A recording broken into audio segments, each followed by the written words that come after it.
What's up, guys? This is the Ecron Writer here with another OBS Productions, and I am proud to present my first ever epic for one of my most favorite anime series, Cowboy Bebop. This is actually a post-epilogue fic, which takes place after the last episode, two-parter, Real Folk Blues. So, this is actually my first my first epic rather than my one-shots. And this is also going to be a multi-universal crossover, which means it's not just going to be Cowboy Bebop and not another franchise. It actually deals with two more aside from that. So, this is Recessional of the Red Dragons. And it may seem a little blurry, but this image here is actually my cover art. This is actually tried to make an image of a dragon with blood smeared all over it, because it actually represents the Red Dragons, who are the crime syndicate of Mars. And it was actually run by the Van, Vicious, Shin, Lin, Spike, Master Yenrai, who was killed by Vicious. If you know the anime, you should know all this. So, this is actually my first multi-fic. So, please enjoy this. Here we are, Recessional of the Red Dragons. I'm so excited about this. So here goes. Hello, fellow readers. I have finally written the long-awaited crossover for Cowboy Bebop. This takes place just after the final episode, and if you haven't seen the series finale, I suggest you either leave immediately or look it up, because there are some slight spoilers here. For now, this is just the prologue, an intro of what's yet to come. There will be more action and drama later on, but until then, witness this tragic event. Prologue. The Death of Spike Spiegel. Bang!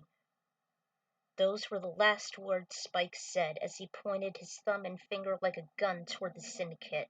His battered body fell onto the main staircase, which was covered in a blinding white light. The black-suited gunmen were standing like a bunch of statues. They didn't even notice Trudy, who hurriedly shoved them out of her way. She watched as he muttered his final word during his final breath of life. No! Trudy ran to his side and sat with a hard thud next to him. She felt that her heart had rushed to her throat. Her face grew pale and clammy, and she felt like she was breathing in several ice shards. But she didn't care. She still examined the body with complete panic. She thought that Spike, the one she looked up to as a brother who taught her how to find the inner strength that she thought she never had, would never be seen again. She truly idolized him aside from his laziness, cockiness, or his habitual drinking. That was then. This was now. Spike was gone, but she kept refusing to believe it. Trudy kept calling his name as she shook his body awake. No response. There wasn't even a pulse, a heartbeat, or a single breath. His body was completely motionless, and she saw a small grin on his placid face. That was when she finally realized that Spike had reunited with his lost love Julia, his mentor Mao Yenrai, and his friends Shin and Annie in the afterlife. After those constant onslaughts by the Red Dragons and the shootout in Tharsis, he at last defeated his nemesis, Vicious. Trudy knew that at that moment Spike was resting in peace and was never to return. First the departures from Edward and Ein, and now this, she thought. There was nothing for her to do. Her face turned red as a ripe tomato as she gazed upon him, and rivers of tears flowed and stung her cheeks like hornet stings. She managed to lift his heavy head and rested on her lap. She moved his oily strands of hair from his face. She only had enough of her sanity to whimper, "Spike!" Trudy collapsed and hugged Spike's face against her quaking body. Her world had stopped and began to grow dim as she mourned. She didn't even notice the snipers carry Spike's body away. Her grip was remarkably weak. Her mind went blank. and all she kept thinking of was Spike's last moments. He wondered how would she explain this to the remaining surviving members, Jet and Faye. When I first saw Spike Spiegel pass away, I felt that my whole world screeched to a halt. I was in tears when I saw his death along with the events foreshadowing it, especially the sudden loss of Julia. My OC, Trudy, really idolized him in every way, ever since she first met him after she became a member of the Bebop crew.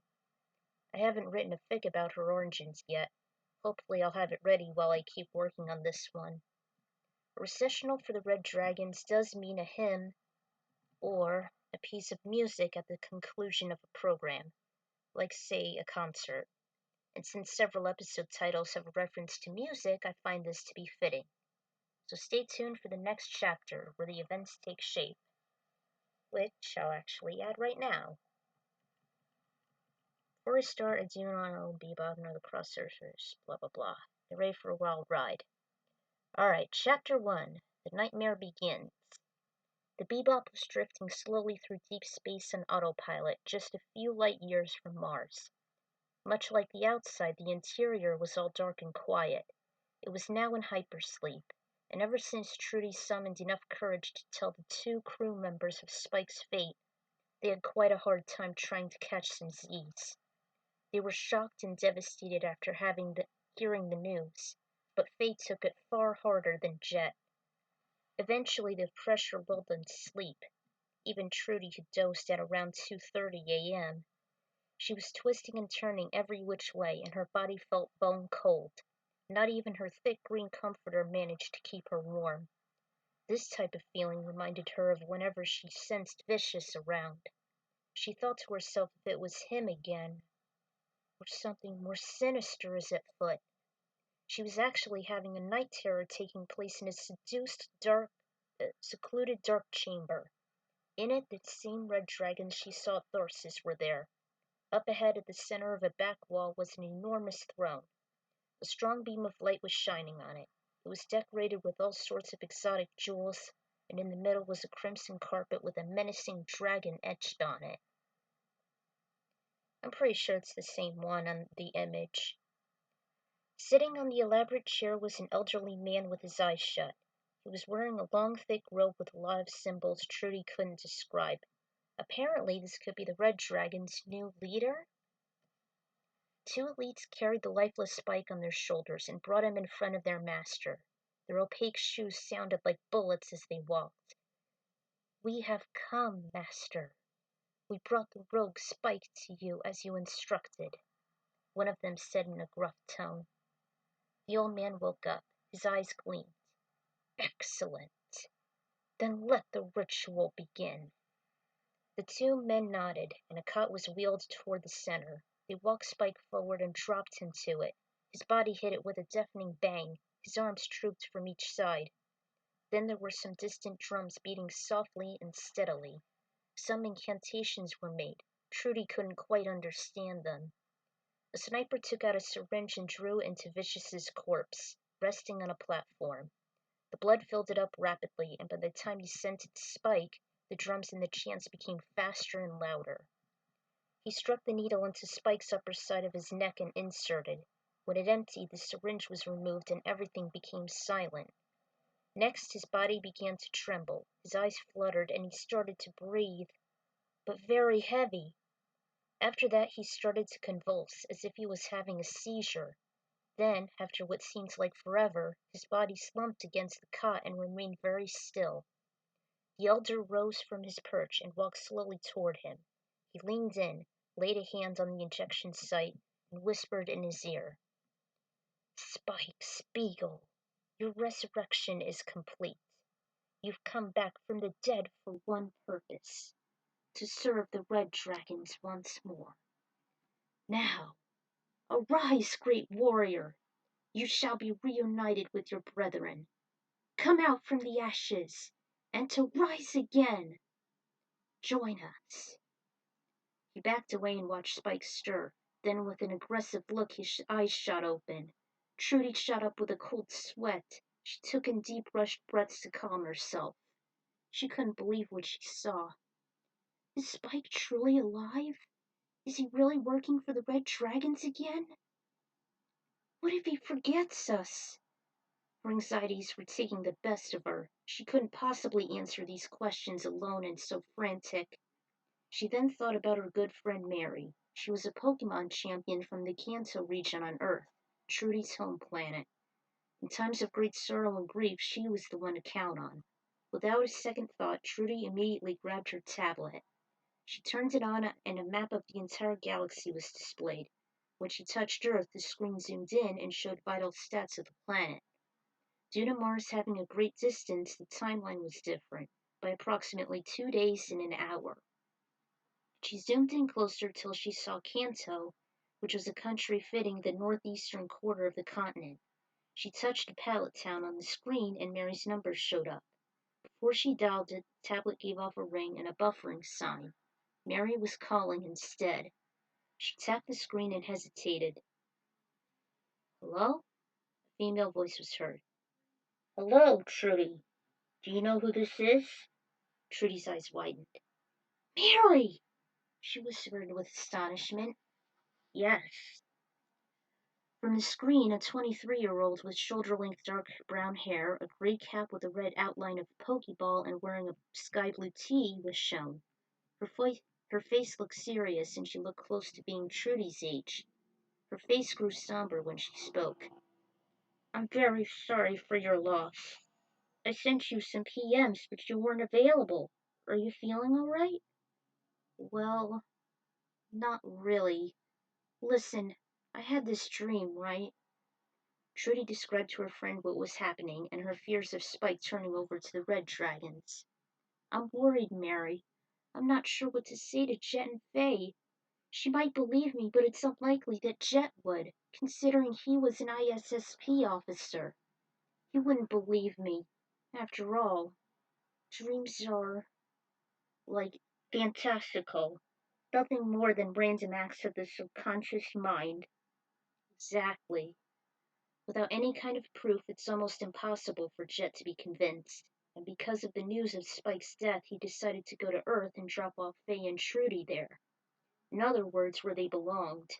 Of course, Faye's home had been devastated by a sudden meteor where the only thing left was a running fountain coming from an open lion's mouth. And Trudy never wanted to go back to the slums. As if reading her mind, Mary said, Look, I found out that you're heading back to Earth. If you need a place to stay, I'll be. No. It's fine. I just need to find some way to convince them that something's going on, but I need to find some clues. You said that this all happened at the Red Dragon's hideout at Thorsis. You should start looking there. There may be some kind of connection to what you saw. Trudy was quite sure it was a vision of some kind. It was way too surreal to be labeled as a dream. All right, I'll tell him that. You gotta do it, Trudy. Otherwise you'll never find the answers. We're all with you, she exclaimed, and a chorus of cheers followed. With a small smile, she rose her head and remarked, Okay, I'll do it.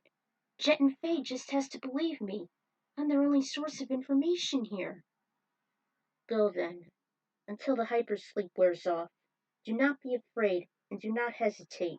You may rehearse your speech if you want to. Officers. Mary shook her head and snapped her tongue against her teeth. They can be quite stubborn. Ball's in your court. Thanks for the encouragement, Mary. I appreciate it. I'll let you know how it turns out. Sure. I'll see you then. The screen switched back to the Kanto map as she ended the call. Trudy took some deep breaths to clear her head. She was very nervous. Whatever happened, happened, Spike said in her mind. The hypersleep was still active, but she was much more awake and alert. She looked over and read her digital clock. It was 4:01. She kept herself busy reciting her dialogue. Then again, if she were to head to Earth, it wouldn't be too much of a problem if she were to bring Mary and her other cousins. She was the oldest and the most experienced out of all of them. Starting at the age of 13 and obtaining her Bulbasaur CD, Mary began her journey. By the time she completed, she became the Kanto League champion. and thwarted its crime squad, Team Rocket. Her other younger cousins wanted to follow suit. From various other regions, they also went on to become expert trainers, as well as continue her budding legacy. Trudy looked over each of her comrades. By the time she was done, it was a few minutes to 8. By then, the Bebop, even though there's not a lot of ruckus, would wake up. She'd gotten dressed, looked into the small octagon mirror, and breathed in deep. They'll have to believe me. If not, I can still convince them to come with me at Thorsis. There's bound to be some clues of that vision I had. Her face turned stern. We must stop the Red Dragon Syndicate at all costs. Especially for Spike. Hope y'all liked it. Also, I'd love to give special thanks to my collaborators, Pika Ace and Space Cowboy 656.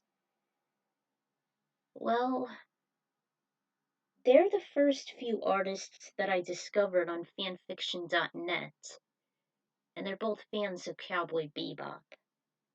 Because of that, and with Pika Ace's permission, I decided to throw in a little biography from her first original character, Mary. As you would see, she did start her Pokemon journey when she was a teenager and became the champion shortly afterwards. She has a great team, and as mentioned in the fic, she does have a diverse family who all want to carry out her legacy. However, that was only one of her allies I've mentioned Trudy will use. The rest will have to come later.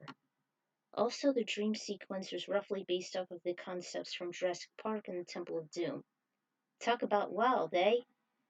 But that's only the beginning. Be prepared for the next chapter when Trudy begs for Faye and especially Jet that Spike has been resurrected. So yeah, there you have it, guys. The first couple chapters of my epic Recessional of the Red Dragons. So, hopefully, I'll present more in the future. Until then, this is the Ecron Writer signing out, and I hope you enjoyed my little story. Ciao, everyone. See you, Space Cowboy and Cowgirls.